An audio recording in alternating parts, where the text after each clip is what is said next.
자, 예레미야 29장 24절부터 32절까지 여러분들 제가 봉독하겠습니다. 여러분들 눈으로 좀 따라오시고요.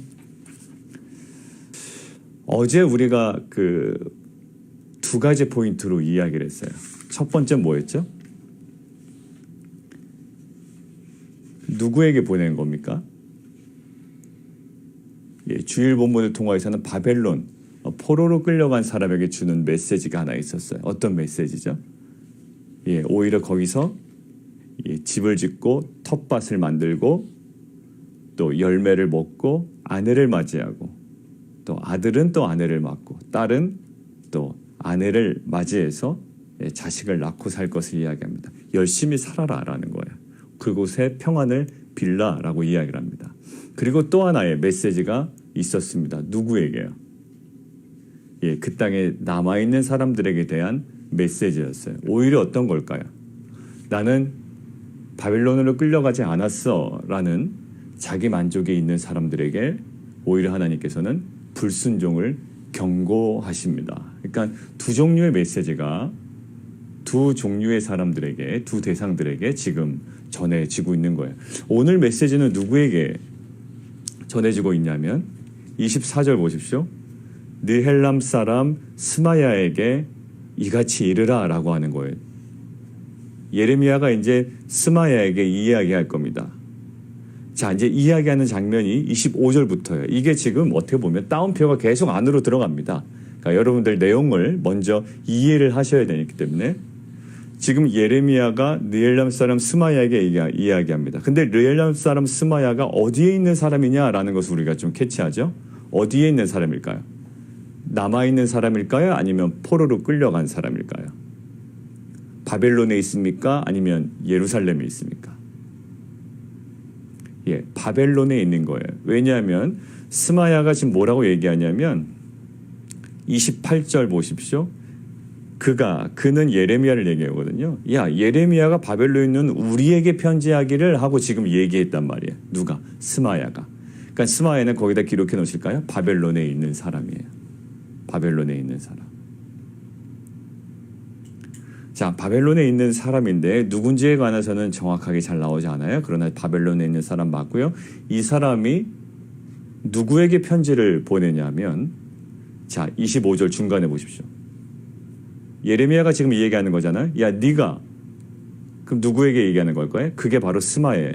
스마야, 네가 네 이름으로 예루살렘에 있는 모든 백성과 제사장과 마아세야의 아들 스바냐와 모든 제사장에게 글을 보냈지? 이러는 겁니다. 자, 그럼 스마야가 누구에게 보냈다고요? 바벨론에 있는 스마야가 예루살렘에 있는 모든 백성과 제사장 마아세야의 아들 스바냐와 제사장에게 글을 보낸 거예요. 더 간단하게 이야기합니다. 바벨론에 있는 스마야가 예루살렘에 있는 제사장과 백성들에게 보낸 거예요. 예, 그렇죠. 근데 그 내용이 뭔가요? 그 내용이 26절인 거예요.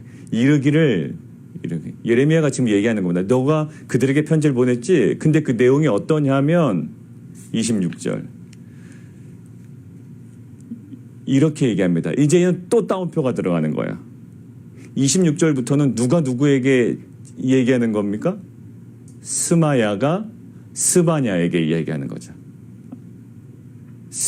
그러니까 스마야가 스바냐에게 얘기하는 겁니다. 바벨론에 있는 스마야가 예루살렘에 있는 스바냐에게 얘기하는 거예요. 자, 제가 읽습니다. 야, 너를 제사장 여호야다를 대신해서 제사장을 삼아 여호와의 성전 감독자를 세우심은 왜 세웠는지 알아? 라고 이야기하는 거예요. 누가? 바벨론에 있는 스마야가. 야, 모든 미친 자와 선지자 노릇을 하는 자들을 목에 씌우는 나무 고랑과 목에 씌우는 쇠고랑을 채우게 하심이야. 너는 그것 때문에 지금 부르심을 받았잖아. 라고 바벨론에 있는 스마야가 이야기하는 겁니다. 근데 어떻게 네가 너희 중에 지금 예레미야에서 선지자 노릇을 하는 그 예레미야, 그 미친 사람, 그 예레미야를 어떻게 네가 방치하고 있느냐? 왜 징계하지 않느냐? 왜 책망하지 않느냐? 너 직무유기 아니야? 라고 하는 거예요. 지금 영향력을 막 발휘하고 있는 겁니다. 어디서? 바벨론에서 지금 예루살렘을 향하여 야, 지금 너 그 땅에서 이상하게 말하고 다니는 그 예레미야를 왜 방치하고 다녀? 너 지금 직무유기야? 라고 지금 편지를 보내는 거예요. 왜 미친 사람이라고 얘기할까요? 왜 스스로 선지자라고 주장하는 예레미야라고 인식을 하고 있을까요?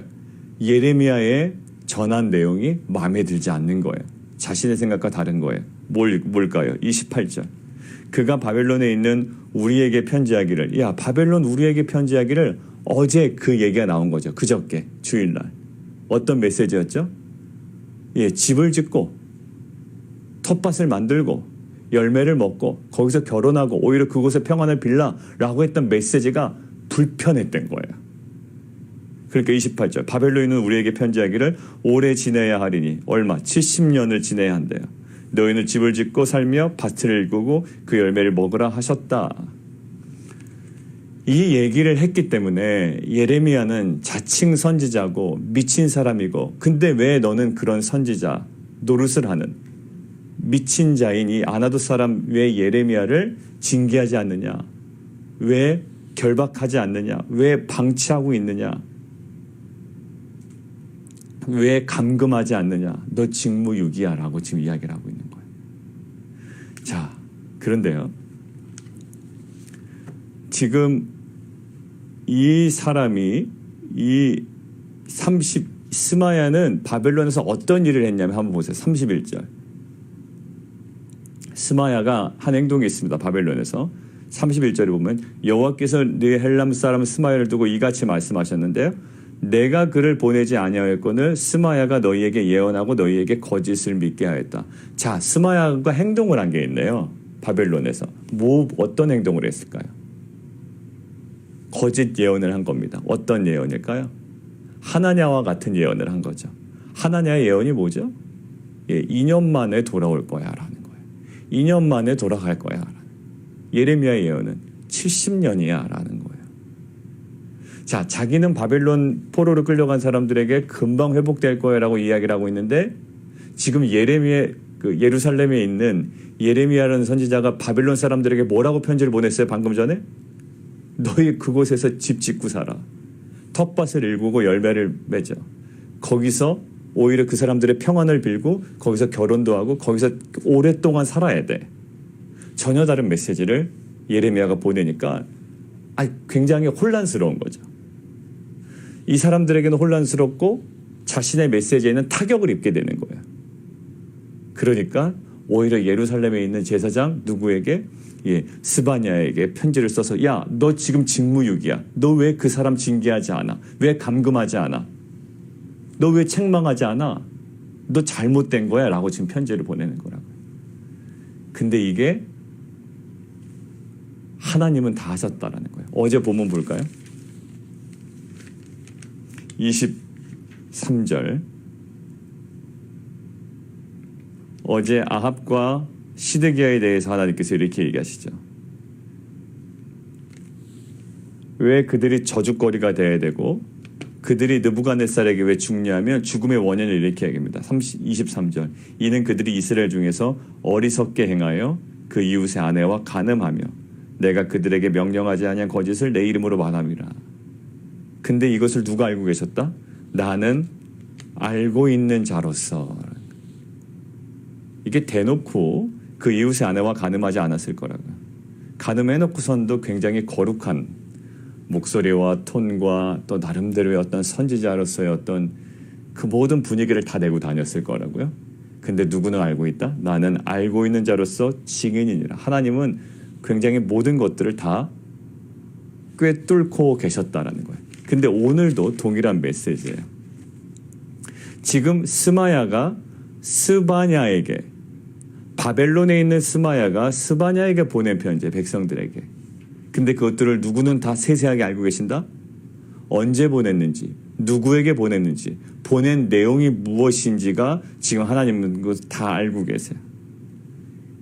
그래서 그 알고 있다는 것을 누구를 통해서 얘기하는가? 예레미야 선지자를 통해서 얘기하는. 내가 다 안다. 자, 그러면서 여호와의 말씀이 예레미야에게 임합니다. 자, 31절. 스마야에게는요, 딱 그 얘기야. 내가 안다. 그 메시지만 하고 끝나요. 자, 오늘 문장 보십시오. 스마야에게요, 내가 다 안다 느낌만 주고 끝나요. 이 정도 되면 스마야가 어떻게 했어야 될까요? 내가 보기엔 돌이켜야 돼요. 아무리 자신의 어떤 고의건 아니면 무지에서 나온 것이건 이렇게 하나님께서 명확하게 지적하셨다면 돌아와야 되는데요. 그렇지 않았던 모양이에요. 31절 보세요. 이제는 하나님께서 전달하는 대상을 좀 바꾸십니다. 31절 보세요. 너는 모든 포로에게 전언하여 이르기를. 이제는 누구에게 이야기해요? 바벨론의 포로로 끌려갔던 사람. 왜? 그 사람은 이 스마야와 다른 거짓 예언자들 때문에 혼란스러운 거예요. 지금. 왜? 두 메시지가 들리거든요. 두 메시지가. 스스로도 마음이 정함이 없어가지고요. 지금 마음이 쪼개어지고 온 마음으로 하나님께 나아가지를 못하고 있는데 선지자라고 하는 그 두 대상이 지금 두 메시지를 지금 던지고 있는 거예요. 누구에게? 바벨론에게. 포로로 끌려간 것도 굉장히 마음상해 있는데. 자, 포로로 끌려가서 마음상해 있는 사람들은 어떤 메시지를 붙잡기를 원할까요? 2년 안에 복귀한다에 아마 아멘 아멘 했을 거예요. 할렐루야, 그렇게 될 줄 믿습니다. 전능하신 하나님이여 일하시옵소서. 저는 그렇게 될 줄 믿습니다. 그것이 하나님의 뜻입니다. 아마 이렇게 얘기했을 거예요. 근데 갑자기 예레미야가 등장합니다. 70년 동안 살 거니까 거기에 오랫동안 살 준비하라는 거예요. 억장이 막 무너지고요. 막 이거는 안 되는 거예요. 왜? 달라도 너무 다르거든. 그랬죠. 회복에 대한 메시지는 동일해요. 메시지의 내용은 동일하지만 그 때에서 분명한 차이가 나타났죠. 자, 그래서 이 혼란스러운 백성들에게 뭔가 명확하게 보여줘야 됐어요. 그래서 지금 여호와께서 그 포로에게 이야기를 하라는 거예요. 자, 그게 31절입니다. 내가 그를 보내지 아니하였다. 그냥 단도직입적으로 얘기하십니다. 내가 그를 보내지 아니하였다. 스마야, 내가 보낸 사람 아니야. 스마야가 너에게 예언하고 너에게 거짓을 믿게 한 거야. 그럴듯해 보이지. 너무 좋아 보이지. 그래야만 될 것 같지. 2년한 회복이 돼야 뭔가 하나님의 역사 같지. 그러나 그렇지 않다라는 거예요. 32절. 그러므로 내가 보낸 사람이 아니기 때문에 여호와께서 이와 같이 말씀하시니라. 보라, 내가 느헬람 사람 스마야와 그의 자손을 벌하겠다. 그가 나 여호와께 패역한 말을 하였기 때문이라. 이거 하나냐에게 말씀하신 거거든요. 토요일날 본문 한번 보실까요? 토요일날 9월 5일 본문 16절입니다. 28장 16절. 하나냐에게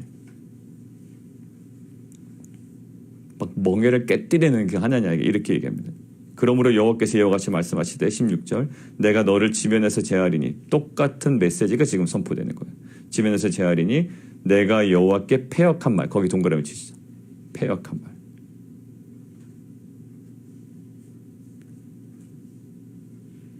패역한 말을 하였으니 네가 금년에 죽으리라. 그리고 7째 달에 죽습니다. 몇 달 만에 죽었다 그랬죠? 5째 달에 말씀이 임하고 7째 달에 죽으니까 2달 만에 죽게 된 거예요. 자, 여기도 마찬가지입니다. 여호와께 패역한 말을 하였기 때문에 이 백성 중에서 살아남을 그의 자손이 하나도 없을 것이고, 내가 내 백성에게 행하려 하는 그 복된 일, 그 회복되는 그 모든 과정들, 지금 당장은 아니지만 회복되는 모든 과정들 그가 보지 못하리라. 이것은 여호와의 말씀이니라. 오늘 왜 이걸 얘기하냐면 여러분들 그냥 읽다 보면 이게 누가 누구에게 얘기하는 건지, 스마야에게만 얘기하는 부분이 있고요. 스마야의 말을 읽고 동요하는 바벨론 포로에게 이야기하는 장면이 두 가지가 있는 거예요. 그러니까 이것들을 구분해서 읽어야 되고, 스마야에게 던졌던 핵심은 뭘까요? 내가 알고 있다라는 거예요. 스마야에게 직접 얘기한 게 아닙니다. 지금 이 뒷부분은 스마야에게 이야기한 게 아니라 포로들에게 지금 이야기한 거예요. 스마야의 이야기를 듣고 혼란스러워하는 포로들에게. 첫 번째 핵심은 내가 알고 있다라는 거예요. 어떤 의도로 보냈고, 누구에게 보냈고, 언제 보냈고, 어떤 경로를 통해서 보냈는지도 하나님은 낱낱이 알고 계세요. 그러면 우리가 한번 궁금증을 가지고 좀 본문으로 한번 좀 들어가 봤으면 좋겠는데요. 심판의 원인이 뭐죠? 스마야가 이렇게 그 자손들이 살아남지 못한다라는 심판의 원인은 딱 한 가지. 뭘까요? 거짓 예언이에요. 거짓 예언.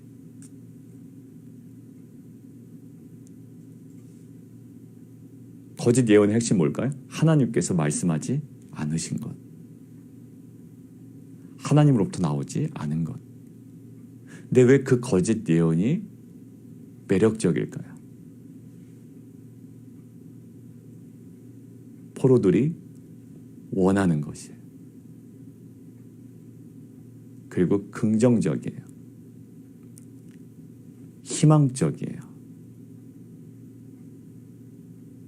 소망이 있다고요. 근데 거짓 예언이 우리 안에 있는 그 긍정을 자극합니다. 예, 그 희망을 자극해요. 그래서 우리에게 그것이 참된 것으로 여겨지는 거예요. 근데 오늘 성경은 분명하게 얘기합니다. 참된 것의 기준이 뭐냐라는 거예요. 희망적인 것이 참된 것이 아니라, 긍정적인 것이 참된 것이 아니라, 무엇이 참된 것이다? 그것이 하나님께로부터 온 것이냐가 참됨과 거짓의 중요한 기준이 된다는 거예요. 그것이 하나님께로부터 왔는가? 오늘 우리가 질문을 던져봤으면 좋겠어요. 이것이 하나님께로부터 왔는가? 내가 이런 어떤 긍정 마인드가 하나님께로부터 왔는가? 다시 한번 점검해 보셨으면 좋겠어요. 나의 이런 소망이 하나님께로부터 왔는가? 하나님의 말씀으로부터 왔는가? 왜냐하면 세상 사람들도 잘 되겠지라는 생각은 누구나 다 합니다. 그리고 잘 되길 바라는 마음은 누구나 다 합니다.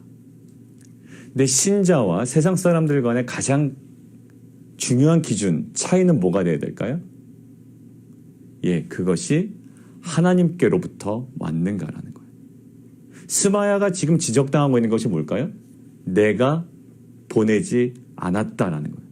내가 말하지 않았다라는 거예요. 근데 스마야는 뭐예요? 만군의 여호와께서 말씀하셨대요. 가장 중요한 건 이것이 누구로부터 왔느냐라는 거예요. 내 마음의 강렬한 열망과 그 내 마음의 소원이 지금 누구로부터 왔는가라는 거예요. 어디로부터 왔는가. 지금 최근에 계속 주시는 메시지는 뭡니까? 지금은 멍에를 져야 할 때야. 그러면 말씀으로부터 우리가 받아서 그것들을 계속 묵상해야 되는 그 말씀 뭘까요? 예, 내가 지금 져야 될 멍에가 무엇인지, 하나님께서 멍에를 통해서 나를 뭐라고 말씀하시는지를 계속 붙잡고 가야죠. 왜? 말씀은 멍에를 얘기하는데 혼자 굉장히 들떠있으면 어떻게 할 거예요? 하나님께서는 70년 얘기하고 있는데 지금 2년에 들떠있으면 그거 지금 어떻게 해야 할 거냐고요. 하나님께서 단 한 가지, 내가 그런 말 한 적 없다. 나로부터 출발한 게 아니다라는 거예요. 자, 두 번째예요. 두 번째는 이거예요. 스마야가 백성들은 어쩔 수 없어요. 왜냐하면 전하는 대로 믿게 돼요. 마침 전했어. 희망적인 메시지를 전했어. 당신 대박 날 겁니다. 이제 회복될 겁니다. 얘기했어. 당연히 듣는 사람은 좋죠. 그런 줄 알죠. 지금 누구를 지금 계속 지적하시나요? 말을 전한 자를 지적하신다. 들었던 자, 물론 하나님께서 굉장히 조심할 것을 원하고 경고하시지만 실은 전한 자예요. 자, 그러면 스마야가 어떤 마음의 상태였을까라는 거예요. 고의로 그랬을까요? 받지 않았는데, 받지 않은 것을 확신했음에도 불구하고 받은 것처럼 속였을까요? 아니면 무지했을까요? 어떤 걸까요? 아, 나는 안 받았지만 사람들을 속여야지. 그래도 희망의 메시지를 줘야지. 라고 했을까요? 아니면 어느 순간 자기가 자기를 속였을까요? 저는 두 가지 다 혼재했다라고 믿어요. 뭐라고 얘기할 수 없는 두 가지의 혼재. 근데 결국에는 자기가 스스로 자기도 속은 것 같아요. 이게 제일 위험한 겁니다. 우리가 큐티할 때 자기가 듣고 싶은 것만 들어요. 이게 바로 스마야의 함정이었고 또 스마야 이야기를 들은 포로를 끌려간 사람들의 오류였어요. 나는 의도적으로 하나님의 뜻을 배반할 거야. 이런 의도도 있었을까 모르겠습니다. 그러나 어느 순간에는 자기가 자기 스스로를 속이고 있는 거예요. 자기가 듣고 싶은 메시지가 있는 거고요.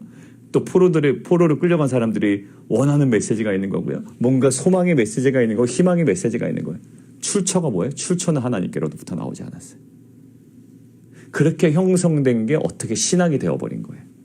그게 번영신학이 된 거죠. 잘 되는 내가 복음이 돼버린 거예요. 실패한 십자가는 어리석고 미련하고 걸림돌이 돼버린 거죠. 이것이 우리에게 주는 메시지는 굉장히 강렬해요.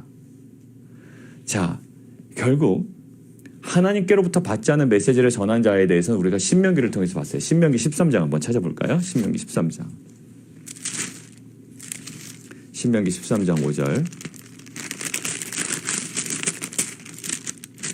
예, 신명기 13장 5절입니다.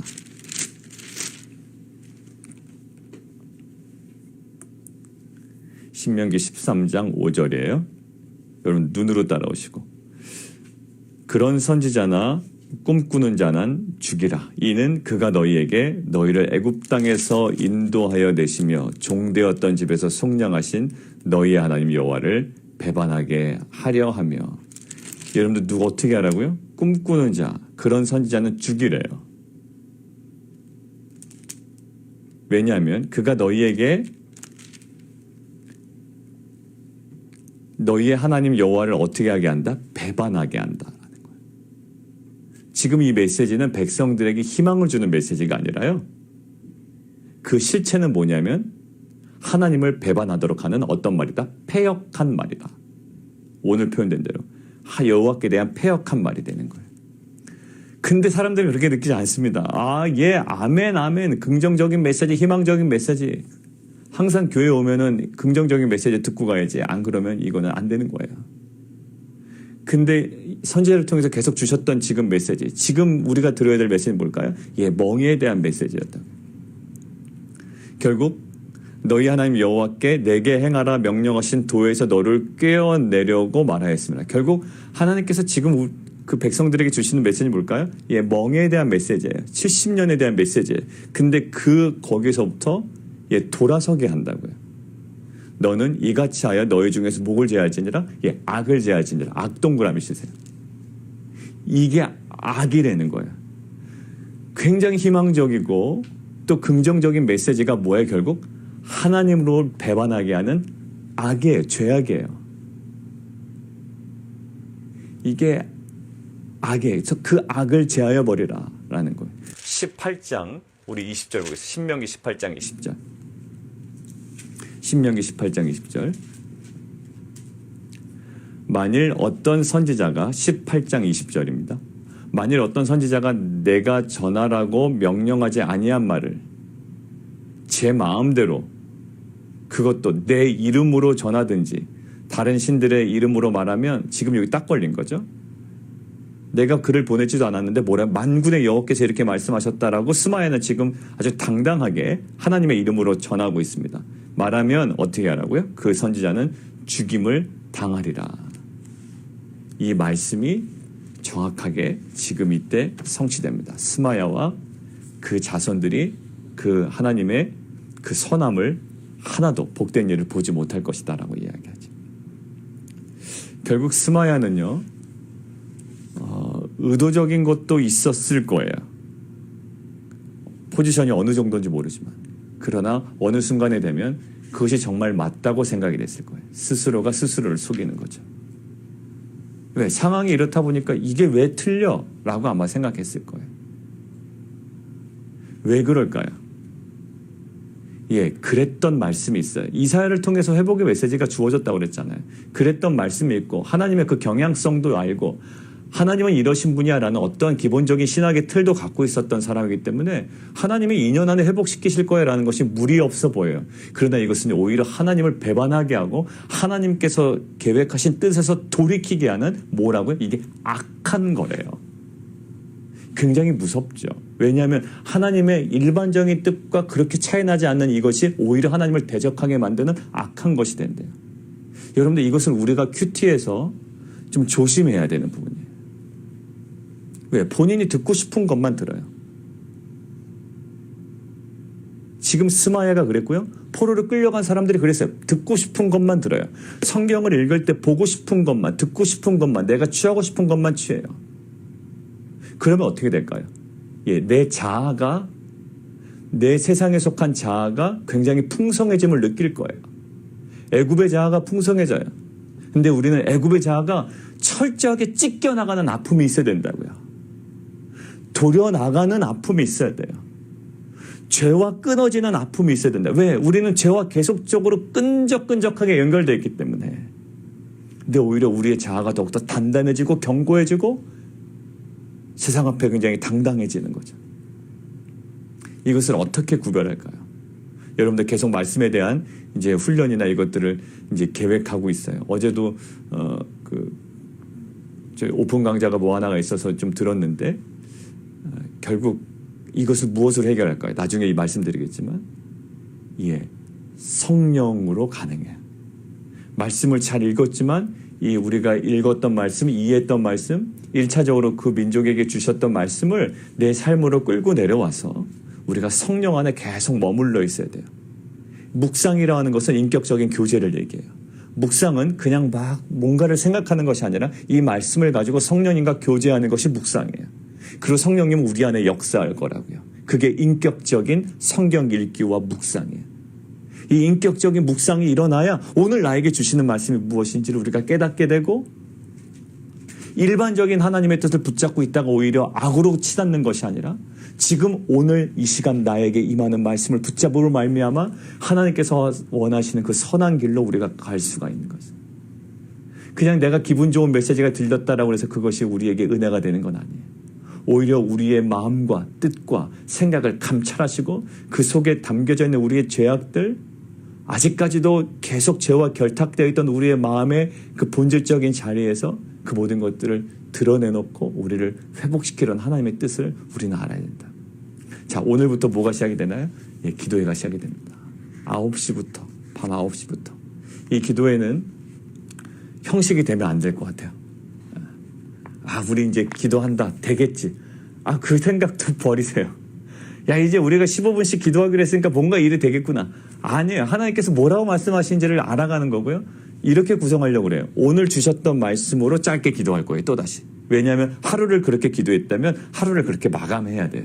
그리고 교회 기도 제목을 기도할 거예요. 근데 우리의 원함에서 출발한 기도 제목이지만 하나님께서 어떻게 만져가시는지를 우리가 볼 거예요. 왜? 예레미야를 통해서 하나님이 우리를 만져가셨기 때문에. 우리는 계속 뭔가를 화려한 것들을 꿈꾸고 뭔가 회복을 꿈꿨지만 하나님은 지금은 아니라고 얘기하셨거든요.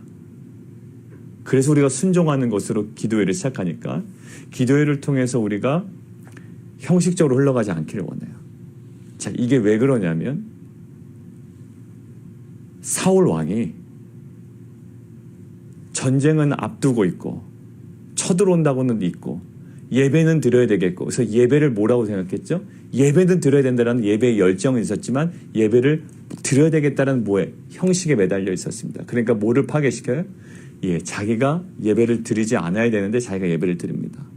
예배를 드려야 된다라는 열정이 귀했을까요? 아니면 예배를 어떻게 해서든지 드리기만 하면 된다라는 그것이 하나님께서는 거슬렸을까요? 예, 후자가 거슬렸습니다. 우리는 그냥 예배를 어떻게 해서든지 드려야 돼. 왜? 전쟁 나가기 전에.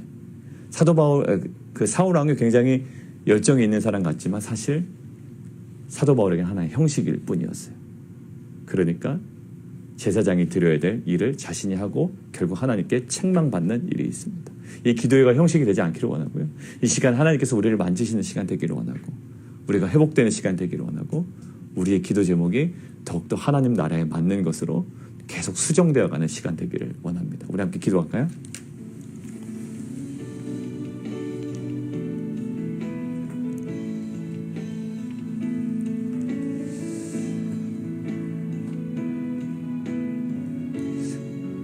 그저께 본문에도 나왔죠. 너희가 꾼 너희의 꿈이에요. 너희가 꾼 너희의 꿈들이에요. 실은 거짓 선지자들의 어떤 그 속임과 거짓 예언뿐만 아니라 스스로 백성들 마음에도 스스로 꾼 꿈들이 있었던 거예요. 그것들이 거짓 예언과 딱 결탁이 되니까요, 굉장히 강력해집니다. 흔들릴 수가 없는 거예요. 이거 흔들었다가는 난리 납니다. 오히려 불신앙처럼 여겨지는 거예요. 오히려 막 기도하십시오, 회개하십시오가요, 오히려 불신앙이야. 하나님께서 다 해결하셨는데 왜 자꾸 회개하라고 그러고 왜 죄를 지적하냐라고 이야기합니다. 그런 하나님께서 오늘 이 시간, 지금 코비드-19 시기에 우리 공동체에 주시는 메시지는요, 지금 예레미야를 통해서 최선 우리에게 하시는 메시지는요, 당장 뭔가 회복될 것인 거기 때문에 너희 괜찮아라는 메시지가 아니에요. 계속적으로 우리에게 주셨던 메시지는 회개에 대한 메시지였고요, 기도의 멍에를 지란 메시지였어요. 그러니까 우리는 철저하게 그 말씀에 반응해야 되는 거죠. 이때 애써 우리를 위로할 필요 없어요. 하나님께서 우리를 하나님의 때에 위로하실 거고 우리를 만지실 거예요.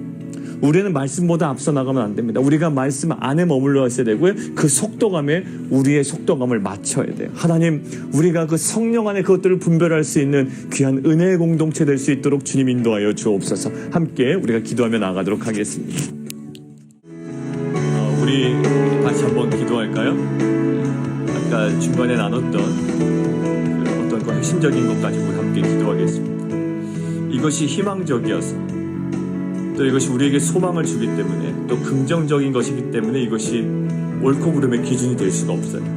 그것이 아무리 긍정적이건 우리에게 소망을 주건, 그것이 굉장히 밝은 미래를 우리에게 밝혀주던지 간에 우리가 분별해야 될 것이 있어요.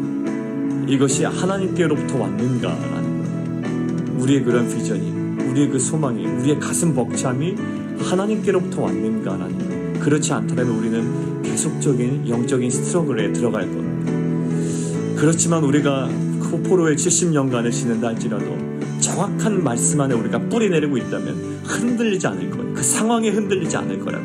오히려 그 상황 때문에 스트러글하지 않을 거예요. 오히려 그 말씀 붙잡고 갈 겁니다. 이것이 어디로부터 왔는가라는 거예요. 이것을 우리가 오늘 하루에 계속적으로 점검해 줬으면 좋겠습니다. 이것이 어디로부터 왔는가, 하나님부터 왔는가. 결국 스마야가 지금 하나님께 심판받은 이유는 딱 한 가지입니다. 내가 말한 것 아니다. 그리고 그것들을 하나님께서 경고하시는 것들은 나로부터 출발한 것이 아니다. 아무리 그들이 받아들이길 원하는 메시지를 할지라도 오늘 우리가 하루를 정리하며 우리가 좀 묵상했으면 좋겠어요. 하나님, 이 모든 것, 우리 안에 묵상되고 우리 안에 나눠지고 우리 안에 품어지는 모든 것들이 어디로부터 왔는가, 이것들을 점검하고 다시 한번 그 거룩하고 성결한 자리로 나아가는 귀한 공동체 되기를 원합니다. 우리 함께 기도하며 나아가도록 하겠습니다.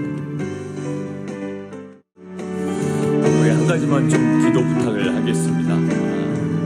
실은 코비드-19 또 각자의 어려운 환경, 여러 가지 상황들 때문에 말씀을 준비하는 자 입장에서는 은혜가 되는 말씀을 준비하려고 하겠죠. 그러다 보면 빠지기 쉬운 함정이 바로 이런 함정인 것 같고 이런 오른 것 같아요. 왜냐하면 뭔가 가슴이 뜨거워지고 좋을 것 같습니다. 그러나 때로는 우리에게 정확하게 하나님께서 말씀하시는 것들을 전해야 되죠. 그래서 사도행전 그냥 순서대로 가는 거예요. 왜냐하면 어떤 것들을 본문을 내가 선택하게 되면 그냥 지금 우리에게 주시는 말씀과는 상관없는 그 설교자의 마음이 그냥 들어가 버린 거예요. 하나님의 마음. 그것들을 잘 분별하여 말씀을 준비할 수 있는 저를 위해서 좀 기도해 주세요. 내가 너희 공동체에 준 말씀 아니다라고 해버리면 이거 난감하잖아요. 아무리 그것이 우리에게 위로가 되고 은혜가 될지언정. 그러고 나서 그동안에 나눴던 말씀을 좀 봤어요. 어떤 부분은 굉장한 회개를 촉구했고 어떤 부분은 우리의 꾸준함을 굉장히 격려하셨고 위로하셨고 그 모든 요소에서마다 하나님께서 주셨던 그 메시지가 있었더라고요. 근데 제 자신을 돌아보니까 하나님께서 우리에게 어떤 것들을 촉구하실 때 그거에 대해서 정확하게 반응은 제대로 하지 못한 것 같아요. 왜? 우리가 붙잡을 만한 것들이 너무 많았거든요. 그래서 제가 어제도 그 성도님 이렇게 만나고 우리 집사님들 만날 때도 뭐 여러 가지로 바빠서 성경 읽기를 못하는 분에게도 그냥 넌지시 얘기했습니다. 성경 읽어야지. 그 자리 계속 지금 잘해왔는데 그 가장 본질의 자리 놓치지 말아야죠 라고 이야기를 나누고 왔습니다. 정말 그 하나님의 그 메시지 마음을 안다는 것은 참으로 귀한 것 같아요. 그냥 오늘 하루 우리가 이 내용을 이해하는 건 아니라 이 내용을 통해 이해한 내용을 통해 하나님의 마음을 알아가는 것, 정말 성령을 통해 우리가 깨달아가는 거죠. 그렇게 전하는 자가 되게 하시고 그렇게 또 듣는 우리가 되게 도와주시고 이 공동체 안에서 이 모든 것들이 우리가 하나님 나누어지고 우리 안에 새로워짐을 날마다 경험하는 정말 그 말씀과 성령의 공동체 되게 도와주옵소서. 우리 함께 좀 기도하겠습니다. 하나님께서 우리에게 독려하시고 때로는 우리의 가슴이 뜨끔할 정도로 말씀하시는데 실은 그것은 우리에게 재앙이 아니라 우리에게 주시는 미래요 소망이요 또 평안인 줄 믿습니다. 하나님께서는 계속적으로 우리에게 말씀하십니다. 이 멍에를 쥐는 것은 결국 너희를 살리려는 것이라고 말씀을 합니다. 그러나 우리의 눈은 근시안 같아서 마치 양과 같아 그 멀리를 내다보지 못하고 지금 당장 붙잡고 싶은 것을 아주 견고하게 붙잡고 있습니다. 어떠한 것을 강하게 붙잡고 있기 때문에 어찌 보면 가장 본질적이고 중요한 것을 다 놓쳐버리는 이런 신앙의 또 오류에 빠지기도 합니다. 근데 최근에 예레미야를 통해서 우리에게 계속적으로 도전하신 하나님의 엄중한 그 경고와 또 책망과 또 우리를 향한 하나님의 그 사랑의 마음을 저에게 깨닫게 해주심을 감사합니다. 그 주님의 마음을 알아 우리가 오늘도 가장 그 본질적인 자리, 그 은혜의 자리, 하나님의 마음이 있고 하나님으로부터 나온 그 말씀의 자리로 우리가 다시금 돌아가 또 우리가 그 말씀과 진리와 성령으로 회복되어가는 귀한 공동체 되게 도와주옵소서. 예수 그리스도 이름으로 감사하며 기도하옵나이다.